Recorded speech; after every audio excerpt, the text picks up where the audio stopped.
20,000 करोड़ की महत्वाकांक्षी नमामि गंगे परियोजना हुई थी लॉन्च, लेकिन 8 साल बाद भी राम तेरी गंगा मैली।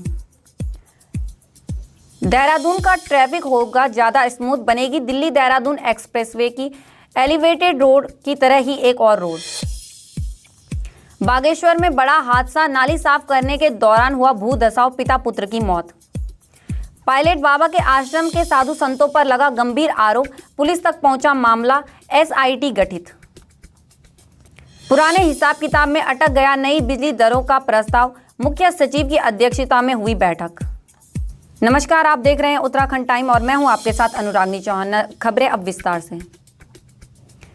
महत्वाकांक्षी नमामि गंगे परियोजना की शुरुआत 7 जुलाई 2016 को हरिद्वार में तत्कालीन केंद्रीय मंत्री उमा भारती और संतों की उपस्थिति में हुई थी। दावा था कि हरिद्वार में एक नए एसटीपी सीवेज पाइपिंग स्टेशन का निर्माण व उच्चीकरण, नई सीवर पाइपलाइन डालकर और एसटीपी के शोधित जल को नहरों के माध्यम से सिंचाई के लिए खेतों में भेजा जाएगा। गंगा को निर्मल एवं अविरल बनाया जाएगा। लेकिन अफसोस की परियोजना शुरू हुए 8 वर्ष बीत गए हैं। हजारों करोड़ों रुपए अकेले हरिद्वार में ही खप गए और गंगा फिर भी मैली है। उत्तराखंड प्रदूषण नियंत्रण बोर्ड की रिपोर्ट के अनुसार बिना ट्रीटमेंट उसका पानी पीने योग्य ही नहीं रह गया है। परियोजना के तमाम महत्वपूर्ण कार्य लापरवाही, अनदेखी व भ्रष्टाचार की भेंट चढ़ गए। राष्ट्रीय स्वच्छ गंगा मिशन ने इसके लिए जिम्मेदार अधिकारियों को चिन्हित कर उनके विरुद्ध कार्यवाही के लिए कार्यक्रम निदेशक एसपीएमजी को जांच की रिपोर्ट भेजने के निर्देश दे दिए हैं। भ्रष्टाचार को छिपाने के लिए शासन प्रशासन को गलत तथ्य प्रस्तुत कर गुमराह भी किया गया। नमामि गंगे परियोजना के तहत एक ऐसी नहर का वर्चुअल उद्घाटन कर दिया गया जो बिना उपयोग के अपने पहले ही ट्रायल में फेल हो गई थी, जबकि इस पर पूरा बजट खर्च हो चुका है। राजधानी देहरादून में आउट रिंग रोड की तस्वीर साफ हो जाने के बाद अब बाहरी क्षेत्रों में भी यातायात सुधरने की दिशा में सरकारी मशीनरी तेजी से बढ़ रही है। दिल्ली देहरादून एक्सप्रेसवे की 12 किलोमीटर एलिवेटेड रोड की तरह ही एक और एलिवेटेड रोड का निर्माण प्रस्ताव है। सड़क परियोजना चार धाम यात्रा के प्रवेश स्थल ऋषिकेश में नेपाली फॉर्म में डालवाला के बीच बनेगा। इससे चारधाम यात्रा के दौरान ऋषिकेश क्षेत्र में लगने वाले भारी जाम से भी निजात मिल सकती है। परियोजना के निर्माण की दिशा में राजमार्ग खंड को बड़ी सफलता भी मिल गई है।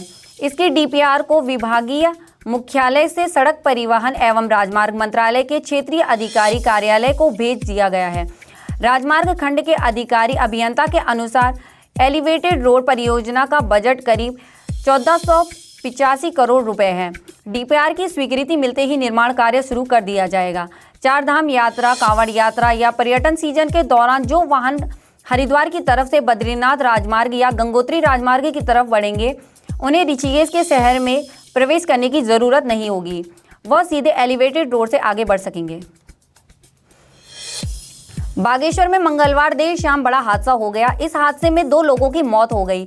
अपने घर के पीछे नाली की सफाई करने के दौरान अचानक भू धसाव होने से पिता पुत्र की मलबे में दबकर मौत हो गई, जबकि 3 और बागेश्वर में मंगलवार शाम जखेड़ा मांस घर के पीछे की नाली की सफाई के दौरान बड़ा हादसा हो गया। मिली जानकारी के मुताबिक लाहौर घाटी में पिता पुत्र अपने घर के पीछे नाली की सफाई कर रहे थे। 3 मजदूरों के साथ वो और उनका बेटा भी उसमें हाथ बटा रहे थे, लेकिन मंगलवार शाम को अचानक सफाई के दौरान भू धसाव हो गया। मलबे में दबने से पिता और पुत्र की मौके पर ही मौत हो गई। मजदूर मलबे में दबने से बाल बच गए। राजस्व पुलिस ने पोस्टमार्टम करने के बाद शव को परिजनों को सौंप दिया। बता दें कि घर के पीछे की नाली की सफाई के दौरान चौड़ीकरण के लिए पीछे की दीवार की खुदाई की जा रही थी। इसी दौरान दीवार से अचानक भराकर मिट्टी नीचे गिरने लगी। इससे पहले कि कोई कुछ समझ पाता, अचानक गिरे मलबे में प्रेम सिंह और उनका पुत्र दब गया। इस दौरान काम कर रहे 3 अन्य मजदूर वहां से भागकर अपनी जान बचाई। हादसे में बचे 3 मजदूरों ने आसपास के लोगों को घटना की जानकारी दी और मलबा हटाने लगे। मलबे से बाहर निकालकर दोनों को बागेश्वर जिला अस्पताल ले जाया गया, जहां डॉक्टरों ने उन्हें मृत घोषित कर दिया। इस हादसे के बाद से परिजनों में कोहराम मच गया, जबकि एक साथ पिता पुत्र की मौत से गांव में मातम पसर गया। पायलट बाबा के निधन के बाद उनके आश्रम के साधु संतों पर गंभीर आरोप लग रहे हैं। मामला जैसे ही पुलिस तक पहुंचा, एसएसपी हरिद्वार के एसआईटी गठित कर मामले की जांच के निर्देश दे दिए हैं। पायलट बाबा के आश्रम के साधु संतों पर उनके इलाज में लापरवाही बरतने और करोड़ों के धोखाधड़ी करने जैसे गंभीर आरोप लगे हैं।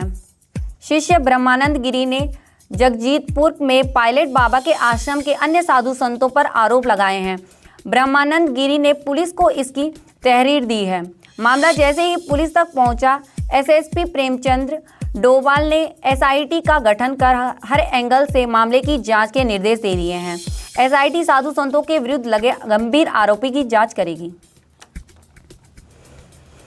यूपीसीएल के 4,300 करोड़ की उपभोक्ताओं से वसूली या सरकार से एडजस्टमेंट के पुराने हिसाब किताब की वजह से नए वित्तीय वर्ष का बिजली दरों पर प्रस्ताव अटक गया है। यूपीसीएल के नियामक आयोग से 15 दिन का समय मांगा है। उधर 4,300 करोड़ के मामले पर अब मुख्य सचिव की अध्यक्षता की बैठक में समाधान निकाला जाएगा।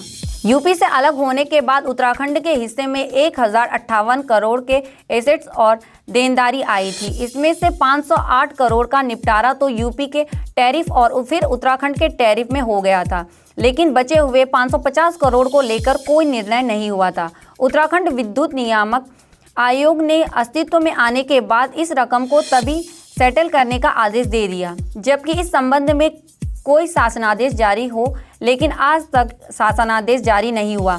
इस वजह से ये देनदारी बढ़कर 4,300 करोड़ रुपए तक पहुंच गई। बाकी की तमाम खबरों के लिए बने रहिए हमारे साथ उत्तराखंड टाइम्स पर। धन्यवाद।